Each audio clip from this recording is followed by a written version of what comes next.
بہت زمانہ گزرا، بغداد سے بہت دور سمندر کنارے ماہی گیروں کی ایک بستی آباد تھی۔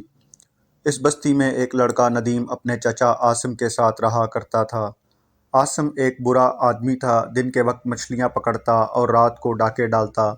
اس طرح وہ بہت دولت مند ہو گیا تھا، بستی کے لوگ اسے قسمت کا دھنی سمجھتے تھے۔ ندیم اپنے چاچا کی ان حرکات سے بے خبر تھا۔ وہ تو صبح سویرے اٹھتا اور سارا دن گھر کے کام کرتا رہتا، رات کو استبل کے ایک کونے میں سو جاتا۔ ہفتے میں صرف ایک دن اسے آزادی ملتی، اس روز اس کا چچا اسے مچھلیاں پکڑنے کے لیے اپنے ساتھ سمندر پر لے جاتا۔ ایک دن جب اس نے جال سمندر میں ڈالا تو مچھلیوں کے ساتھ ایک بوتل بھی جال میں پھنس گئی۔ اس نے وہ بوتل جلدی سے اٹھا کر اپنے تھیلے میں رکھ لی۔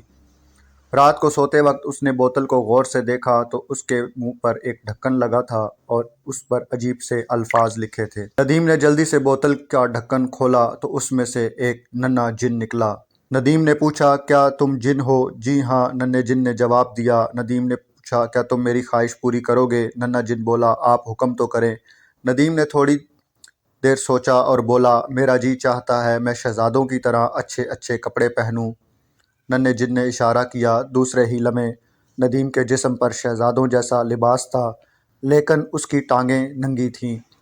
ننھا جن گھبرا کر بولا، معاف کرنا آقا، میں آدھی خواہش پوری کرنے کی طاقت رکھتا ہوں، دراصل میں بہت چھوٹا ہوں۔ ندیم کہنے لگا، میں نے اس کا حل سوچ لیا ہے۔ فرض کرو اگر میں تم سے کپڑوں کے 2 جوڑے مانگوں تو ننھا جن مسکرا کر بولا، تو میں ایک ضرور مل جائے گا۔ اب ننھے جن نے اپنا ہاتھ اوپر اٹھایا اور ندیم کے جسم پر سر سے پاؤں تک ایک خوبصورت ریشمی لباس تھا۔ ندیم کو خیال آیا کہ جلدی سے یہاں سے دور چلے جانا چاہیے، کہیں لالچی چچا کو پتہ نہ چل جائے۔ اس نے جن کو حکم دیا، مجھے بغداد لے چلو۔ جن نے فوراً انگلی اوپر اٹھائی تو ندیم تیزی سے ہوا میں اڑنے لگا۔ کافی دیر کے بعد وہ ہلکے سے جھٹکے کے ساتھ زمین پر آ گرا۔ اس نے آنکھیں کھولیں تو اپنے آس پاس ریگستان میں کھڑا ہوا تھا۔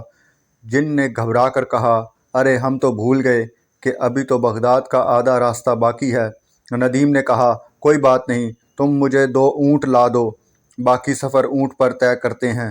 چٹکی بجاتے ہی ایک اونٹ نمودار ہو گیا۔ ندیم اس پر سوار ہو کر بغداد کی طرف چل پڑا۔ تھوڑی ہی دور گیا تھا کہ ڈاکوؤں نے اسے گھیر لیا۔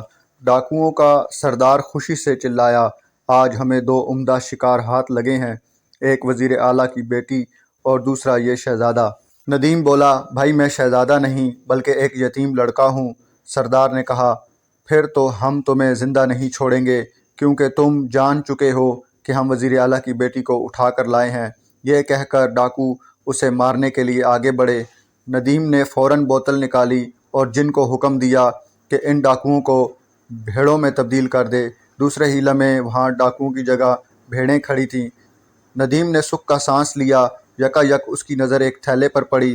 اس نے جلدی سے تھیلا کھولا تو اندر سے ایک خوبصورت لڑکی نکلی۔ وہ وزیر اعلیٰ کی بیٹی صوبیہ تھی۔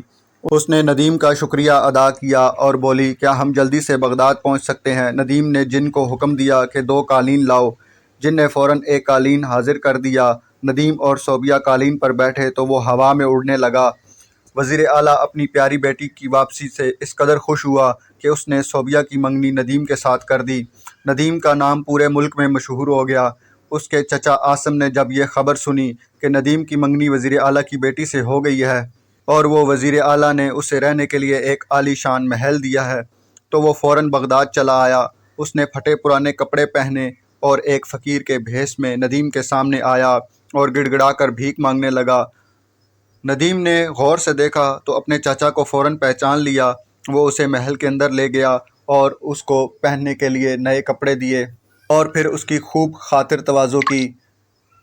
ندیم نے اپنے چچا کو محل کی سیر کرائی، پھر اسے اس کمرے میں لے گیا جہاں سونے چاندی کے ڈھیر لگے ہوئے تھے۔ اتنی ساری دولت دیکھ کر عاصم کی آنکھیں پھٹی کی پھٹی رہ گئیں۔ کچھ دیر بعد ندیم نے محسوس کیا کہ چچا کی للچائی ہوئی نظریں سونے کے پاس پڑی ہوئی بوتل پر جمی ہوئی ہیں۔ عاصم بہت چالاک آدمی تھا، بوتل کو دیکھتے ہی سمجھ گیا کہ یہ کوئی عام بوتل نہیں۔ اس نے جلدی سے آگے بڑھ کر بوتل اٹھا لی اور کہنے لگا، کیسی عجیب بات ہے کہ سونے کی اشرفیوں کے پاس یہ میلی سی بوتل پڑی ہے۔ یہ تو مجھ جیسے غریب کے پاس ہونی چاہیے۔ عاصم نے بوتل کا ڈھکنا کھول دیا اور جب اس میں سے دھواں نکلا تو کہنے لگا، اب میں سمجھا تمہارے پاس اتنی دولت کس طرح آئی ہے۔ اب یہ دولت میرے پاس آئے گی۔ ندیم نے کہا، یہ جن میرے قابو میں ہے، آپ کا حکم نہیں مانے گا، ابھی دیکھ لیتے ہیں۔ یہ کہہ کر اس نے جن کو حکم دیا کہ ندیم کو ختم کر دو۔ ننھے جن نے انگلی اٹھائی اور ندیم فرش پر گر پڑا۔ عاصم نے ایک زوردار کہکا لگایا اور محل سے باہر آ گیا۔ سنسان جگہ پر بوتل کا ڈھکنا کھولا تو ننھے جن نے اداس نظروں سے دیکھتے ہوئے پوچھا، کیا حکم ہے آقا؟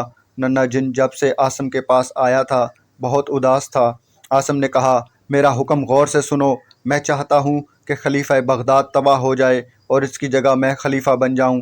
ابھی وہ یہ باتیں کر ہی رہا تھا کہ سپاہیوں کی ایک بہت بڑی تعداد نے اسے گھیر لیا۔ وہ چلا رہے تھے، یہی وہ ڈاکو ہے جس کی ہمیں مدت سے تلاش تھی۔ اگلے روز عاصم کو شہر کے باہر ایک اونچی چٹان پر لے جا کر پھانسی دے دی گئی۔ اس طرح اس کی آدھی خواہش پوری ہو گئی، یعنی وہ تخت تک پہنچنے کے بجائے پھانسی کے تختے پر پہنچ گیا۔ اس کے مرتے ہی ننھا جن ندیم کے پاس واپس آ گیا۔ ندیم ہوش میں آ چکا تھا۔ اصل میں وہ مرا نہیں تھا بلکہ بے ہوش ہوا تھا، کیونکہ ننھا جن آدھی خواہش پوری کرنے کی طاقت رکھتا تھا جس کا عاصم کو علم نہیں تھا۔ خلیفہ کے خاص حکیم نے ندیم کو بہت جلد صحت یاب کرنے والا شربت پلایا اور جس سے اس کی طبیعت بہت جلد بہتر ہو گئی۔ کچھ دنوں بعد ندیم کی شادی وزیر اعلیٰ کی بیٹی صوبیہ کے ساتھ ہو گئی۔ اس طرح ندیم کی آدھی خواہش پوری ہو گئی، یعنی وہ شہزادہ تو نہ بن سکا مگر ایک صوبے کا گورنر بن گیا۔ اس کی شادی کسی شہزادی سے تو نہ ہو سکی، لیکن اس کی بیوی صوبیہ اس شان سے رہتی تھی کہ شہزادیاں بھی رشک کرتی تھیں۔